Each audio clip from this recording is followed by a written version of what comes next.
여러분, 부자들은 도대체 어디에 투자할까요? 오늘은 세계 부자들이 공통적으로 집중하는 투자 분야 탑5를 공개합니다. 첫 번째, 부동산입니다. 안정적이고 세대를 이어가는 자산. 부자들은 땅을 사두고 절대 쉽게 팔지 않습니다. 두 번째, 주식입니다. 특히 장기적으로 성장할 기업에 투자해 복리의 힘을 극대화합니다. 세 번째, 비상장 기업, 스타트업 투자입니다. 아직 세상에 알려지지 않은 기업에 일찍 들어가 엄청난 수익을 노립니다. 네 번째, 자신의 사업입니다. 부자들은 가장 확실한 투자는 자기 자신에게 하는 것이라고 말합니다. 마지막 다섯 번째, 지식과 네트워크입니다. 책, 강연, 멘토, 그리고 사람과의 관계에 돈을 아끼지 않습니다. 왜냐하면 진짜 돈은 사람을 통해 움직이기 때문이죠. 결국 부자들은 눈앞의 소비보다 미래를 위한 투자에 더 큰 가치를 두고 있습니다. 여러분, 여기서 중요한 사실이 있습니다. 부자들은 절대 하나의 투자에 올인하지 않습니다. 리스크를 분산시키면서 동시에 수익을 극대화하죠. 특히 워런 버핏은 이렇게 말했습니다. 가장 위험한 투자는 단 하나의 소득원에만 의존하는 것이다. 그래서 부자들은 배당주를 선호합니다. 매년 꾸준히 배당을 주는 기업에 투자해 돈이 일하게 만드는 거죠. 또 하나 흥미로운 점, 부자들은 예술품에도 투자합니다. 그림, 조각, 희귀 수집품 같은 것들이 시간이 지나면서 희소성을 갖고 어마어마한 가치로 변하기 때문입니다. 그리고 최근 가장 뜨거운 분야, 바로 테크놀로지, AI, 로봇, 바이오 헬스 같은 산업은 부자들이 이미 선점한 미래 먹거리입니다. 여기서 우리가 배울 점은 분명합니다. 부자들은 절대 유행 따라 단타 투자하지 않습니다. 항상 긴 호흡으로 10년 뒤에도 가치 있는 곳에 돈을 넣습니다. 그리고 또 하나, 부자들은 부동산을 절대 놓치지 않습니다. 단순히 아파트 한 채가 아니라 수익을 내는 건물, 상가, 토지에 집중하죠. 월세, 임대료가 꾸준히 들어오면서 현금 흐름이 안정적으로 만들어집니다. 여기서 중요한 차이가 있습니다. 일반 사람들은 집값 상승을 바라보지만 부자들은 현금 흐름을 바라본다는 겁니다. 즉, 집을 사서 묵혀두는 게 아니라 돈이 알아서 들어오는 시스템을 구축하는 거죠. 또 하나 빠질 수 없는 게 벤처 투자입니다. 구글, 페이스북, 테슬라 같은 기업들이 처음엔 작은 스타트업이었죠. 이때 모험적으로 투자한 사람들이 상상도 못한 부를 얻었습니다. 리스크는 크지만 잠재력은 어마어마하죠. 그리고 마지막으로 부자들은 지식과 네트워크에 투자합니다. 책, 세미나, 컨퍼런스, 코칭에 아낌없이 돈을 쓰고 또 같은 부자들과 연결되기 위해 시간과 자원을 투자합니다. 돈보다 중요한 건 결국 사람이라는 걸 알기 때문입니다. 그리고 부자들이 요즘 가장 많이 투자하는 분야가 있습니다. 바로 헬스케어와 바이오 산업이죠. 건강은 인간이 절대 포기할 수 없는 가치이고 앞으로 고령화 사회가 되면서 수요는 폭발적으로 늘어날 수밖에 없습니다. 그래서 백신, 신약, 의료기술에 돈이 몰리고 있는 겁니다. 또 하나 주목해야 할 건 친환경 에너지 투자입니다.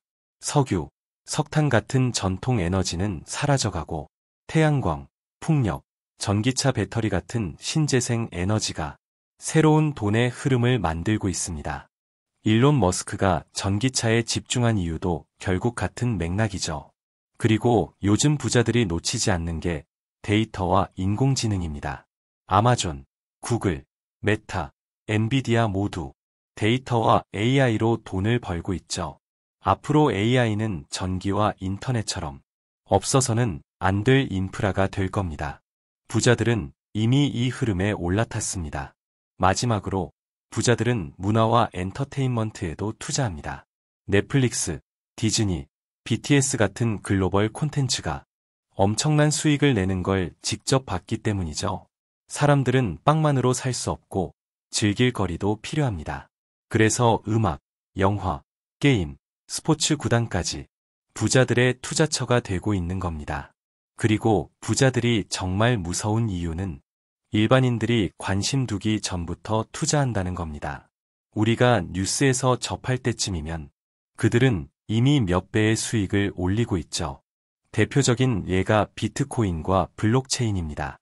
일반 투자자들이 뛰어들기 전 월가의 거대 자본가들은 이미 대량으로 매집하고 있었습니다. 그래서 가격이 폭등할 때 실제 돈을 번 건 소수의 부자들이었죠.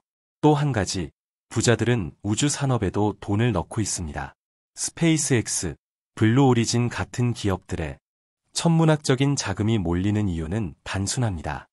우주가 곧 새로운 시장이자 자원과 에너지를 얻을 수 있는 거대한 금광이기 때문입니다. 심지어 부자들은 먹거리의 미래에도 투자합니다.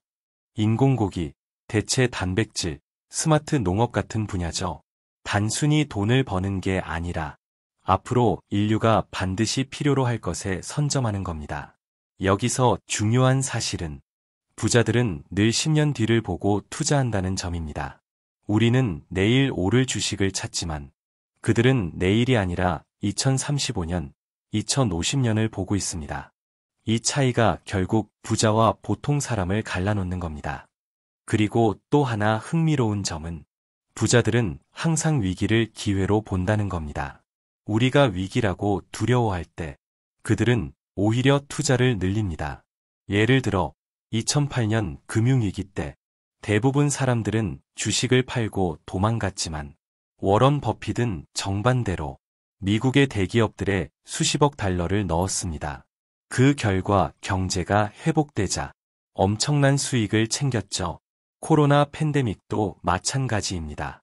많은 사람들이 주식시장에서 손해를 볼 때 큰 돈을 가진 부자들은 헬스케어, 전자상거래, 비대면 서비스에 공격적으로 투자했습니다. 그리고 그 결과 몇 년 만에 수십 배의 차익을 얻은 겁니다. 또 부자들은 문화산업도 놓치지 않습니다. 넷플릭스, 디즈니, 테슬라처럼 단순히 기업이 아니라 트렌드를 사고 있는 거죠. 사람들의 라이프 스타일이 변하는 순간 그 변화를 주도하는 기업에 미리 돈을 넣습니다. 심지어 지금은 AI와 데이터가 가장 뜨거운 분야입니다. 챗GPT를 만든 오픈AI에 일론 머스크, 마이크로소프트 같은 거대 자본이 들어간 것도 우연이 아닙니다. 데이터가 새로운 석유라 불리는 이유, 부자들은 이미 알고 있었던 겁니다. 그리고 부자들이 절대 빼놓지 않는 분야가 있습니다. 바로 교육과 인재입니다. 단순히 기부나 장학금으로 보이지만 실제로는 인재를 키워내고 그들이 만든 기술과 기업에 먼저 투자하기 위함이죠. 즉, 미래를 만들어갈 사람을 미리 선점하는 겁니다.